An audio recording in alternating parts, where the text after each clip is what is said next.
guys. I figured I'd share a couple things with you. Today's just an overcast day. Thank God it ain't raining. Everything's groovy. I wanted to share something with you.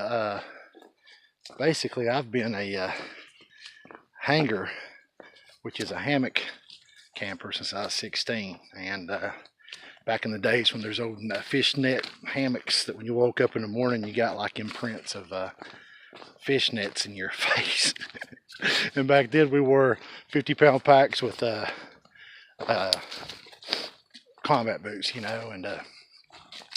anyway, that was the way back then. But anyway, so they're what I call grounders. Grounders are tent people, and hangers are hammock people. Now I come up with the grounders term. I've watched a show called The 100, and on it there was they're from the outer space, big space station, went back to Earth after nuclear holocaust 100 years later, and or so, and they were called sky people, and everybody else was called grounders. So anyway, that being said, I've been thinking about the trail and my diet, which is keto. Sadly, I break keto every time I go to town, and I've been spending a lot of time at the hostels. A lot of times I'll land in on a Sunday, and I swear it seems like it rains every Monday, Tuesday, and Wednesday, torrential or just miserably rain. So I've sort of kind of been enjoying hostel life. Didn't plan to, and other videos you can see that I wasn't going to, but I end up having to, especially here lately. And it was joy. It's a joy to me too, because I love hiker. I love through hikers and section hikers, and I love trail life. I like the people, and it's a big thing for me because I was an introvert a long time. And that being said,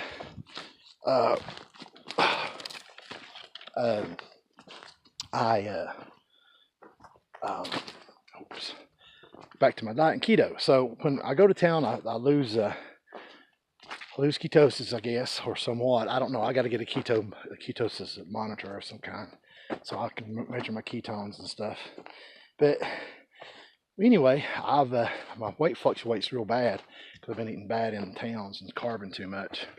Well, that being said, back on the trail, the reason why I mentioned the hanger thing, before my buddy came up with his invention of his awesome suspension system that, like I say, we're thinking about possibly making a hammock company down the road, but he has an awesome suspension system. Well, it prevents you from having to get out in the morning or at 3 o'clock in the morning and adjust it. Well, before his suspension system, I basically, how do you like that for recovery?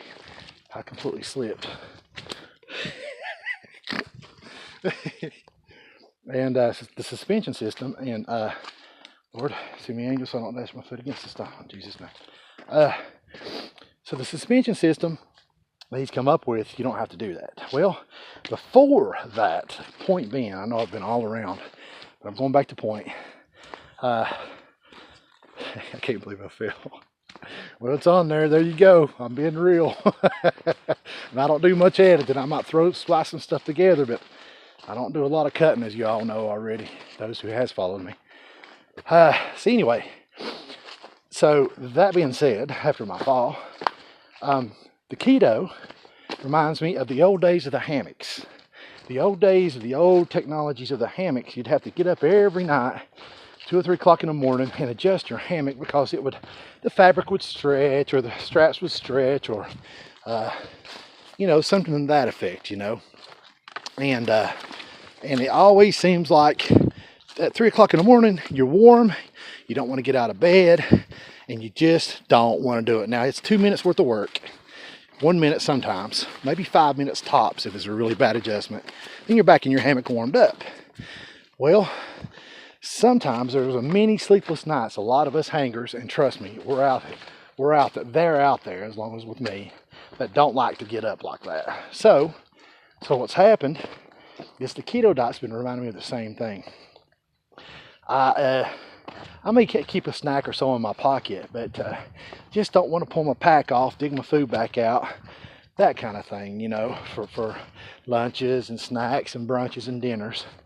So, and being on keto, you just don't get hungry. The only thing that tells you that you're hungry is your energy level starts depleting. But there's no I don't know, there's really no crazy hunger desires, you know, and your willpower and wanting to move sort of kind of overrides it in the sense of wanting to just put miles under your feet and get to point A to point B. So it's reminding me of the old days of adjusting your hammocks. You won't get out of that hammock and have a sleepless night. I won't get into my pack and I'll have a low energy day. Same thing. It's not really being lazy. It's just like I want to have to shift my mind and get back to the point of being disciplined. I'm going to stuff snacks in my pockets, have food handier at some of the bigger pouches for my water bottles areas and stuff, and do that kind of sort of thing. But anyway, just thought I'd say that.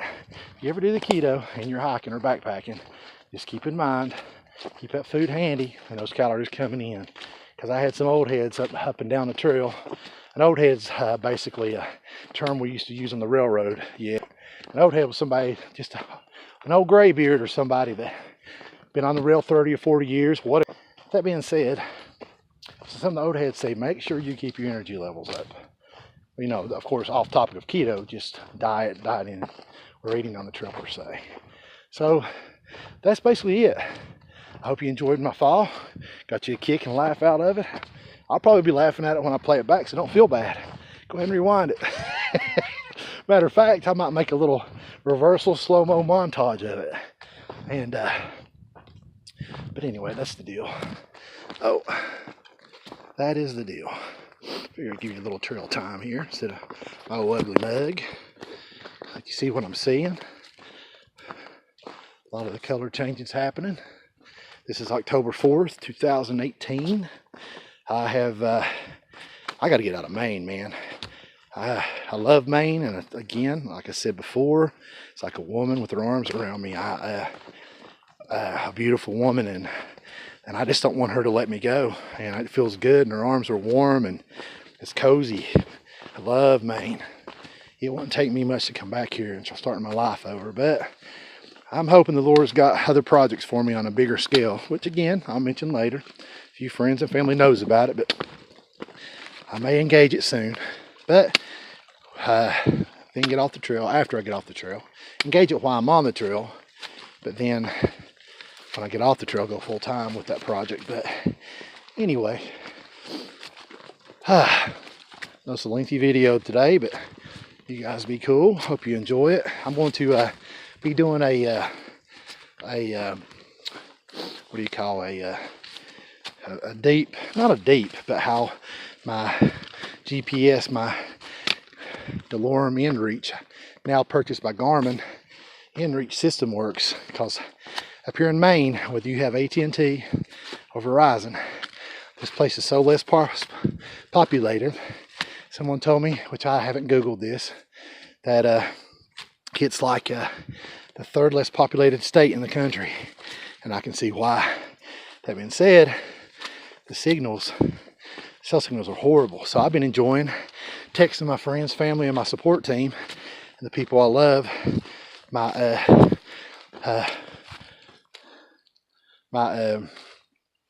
text. What it does, it uses the Iridium satellite network, and I shoot them text via satellites, not cell range, thank God. And it's kept me warm and sociably cuddly for many a nights in the backcountry of this beautiful state of Maine. So I will be giving an in-depth way that I've used it. People might use it different, figured other different stuff out.